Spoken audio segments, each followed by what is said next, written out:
Negotiated by U.S. Trade Representative Robert Lighthizer on behalf of the Trump administration, the United States-Mexico-Canada Agreement, or USMCA, purportedly intended to replace the 2.5-decade-old North American Free Trade Agreement, is part of a much broader agenda that will end the sovereignty and independence of the United States and eventually submerge the U.S., along with Mexico and Canada, into a regional integration scheme similar to that of the European Union.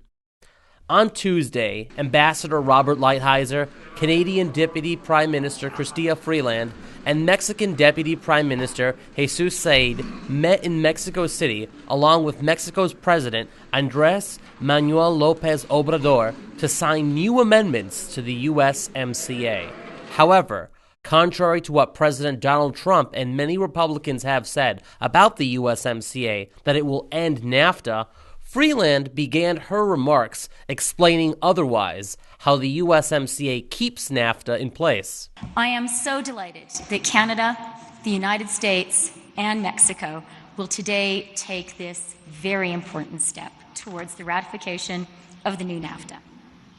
And when this agreement is enacted, NAFTA will not only be preserved, it will be updated, improved, and modernized for the 21st century.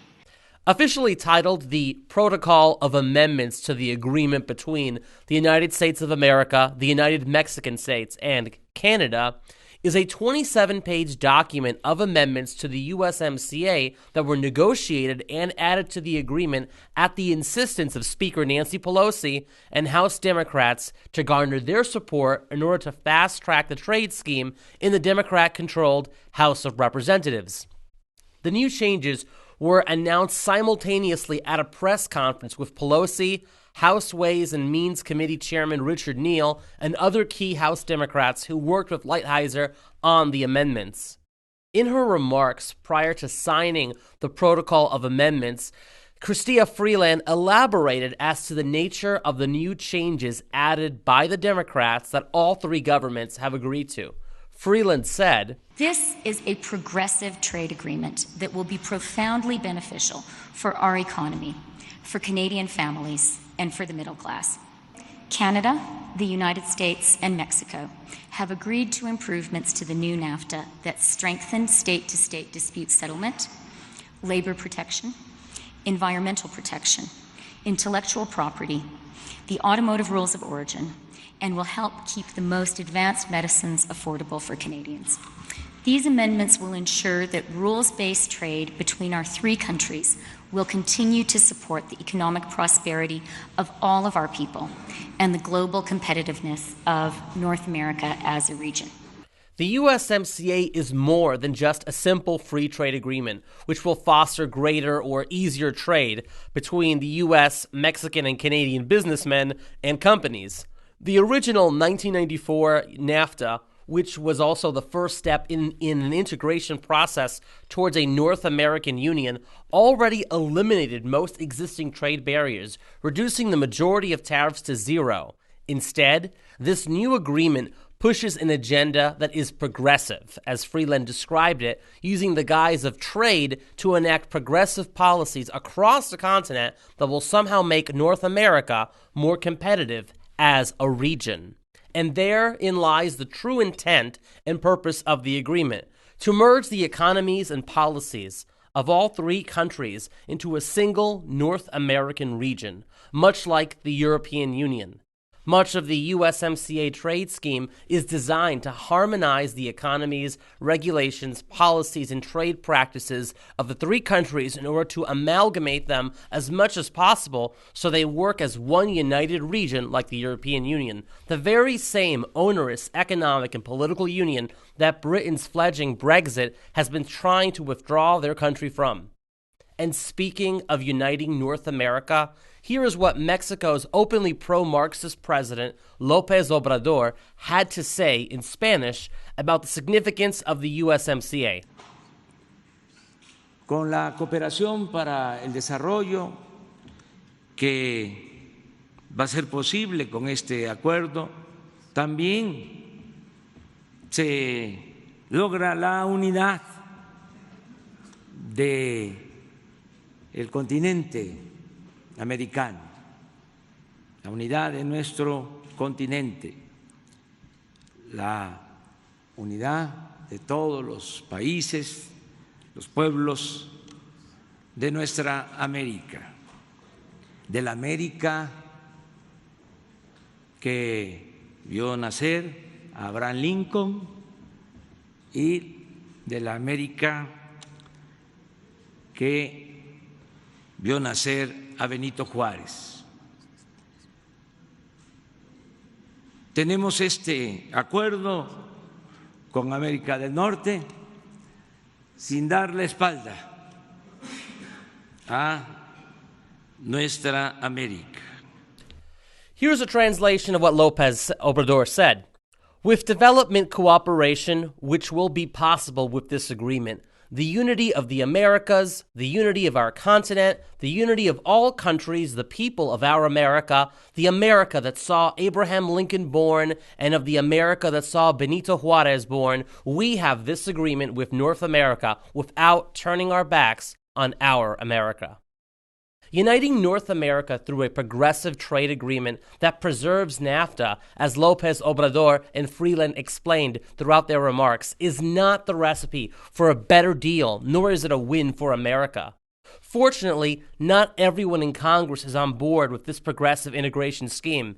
Here's what Republican Congressman Thomas Massie told Lisa Kennedy Montgomery on Wednesday in an interview on her program on Fox Business. But, talking about USMCA, there's a lot of falsehoods out there about what it is. Do you like it better than NAFTA? It doesn't replace NAFTA. NAFTA goes on forever. It's just more stuff on top of NAFTA. Don't tell Ross Perot. 50%, over 50% of the USMCA is the TPP. They cut, copy, and pasted it into there. You done with TPP? Yeah, you know me. Yeah, I know you. But it's virtually just taking what they try to do in the Pacific countries and applying it to Mexico and Canada. Is that a good idea? Not really. I mean, it was written by lobbyists, frankly. This thing was already written before Trump was elected for the most part. I mean, let's be honest about it. And there are things that it doesn't address. That sounds like they're drinking swamp water. This thing, it's sort of like the Patriot Act. It was written for 10 years. They were waiting for a chance to deploy it. Oh! By the way, Mexico and Canada sued us a few years ago and forced us to remove our country of origin labeling for beef and pork. Now, I've asked the White House and I've asked Lighthizer to put that in the agreement. Shouldn't we be able to label the country of origin of labeling? You know what I enjoy? You know what I enjoy very much, Thomas Massie? What's that? I like some Kentucky bourbon and I like some American beef. Does that make me a xenophobe? It doesn't make you a xenophobe. It doesn't make you a protectionist. The fact that it's labeled where it came from. Anyways, those are the sort of things that if it were the American people who wrote this trade agreement would be in it instead of just the lobbyists being at the table. Now, Congressman Massie is correct regarding the similarity between the USMCA and the TPP. According to a study conducted by researchers from the University of Ottawa, 57% of the text of the USMCA is copied from President Obama's TPP. Comparing the USMCA to existing free trade agreements, researchers found that the USMCA closely tracks the structure and text of the TPP. 29 out of the 30 TPP chapters have equivalents in the USMCA, and 72% of the articles in the matched USMCA chapters are found in both agreements. Furthermore, when looking at in the context of all U.S. trade agreements, the USMCA and TPP, based on their textual similarity, appear as belonging to the same generation of treaties. In other words, the USMCA, contrary to Trump's rhetoric, does not mark a fundamental rupture in U.S. practice and has more in common with the TPP than not. During both the campaign trail and as president, Trump has repeatedly called the TPP one of the worst trade deals ever negotiated. And with that much similarity to it, how could the USMCA possibly be any better, let alone beneficial to the sovereignty of our country? Just like how Canada and Mexico sued the U.S. at the World Trade Organization to remove our country of origin labels for meat products sold here in the U.S., which then the Congress quickly bowed down to, thus repealing that law. Likewise, the USMCA could serve as a regional instrument for undoing American laws in the name of free trade or regional trade, and in the name of fostering the economic integration of North America into a united region. Once a USMCA Implementation Act is formally introduced in Congress, those concerned about the prospect of an EU-style North American Union merging the United States with a socialist Canada and a corrupt pro-communist Mexico will have no time to waste.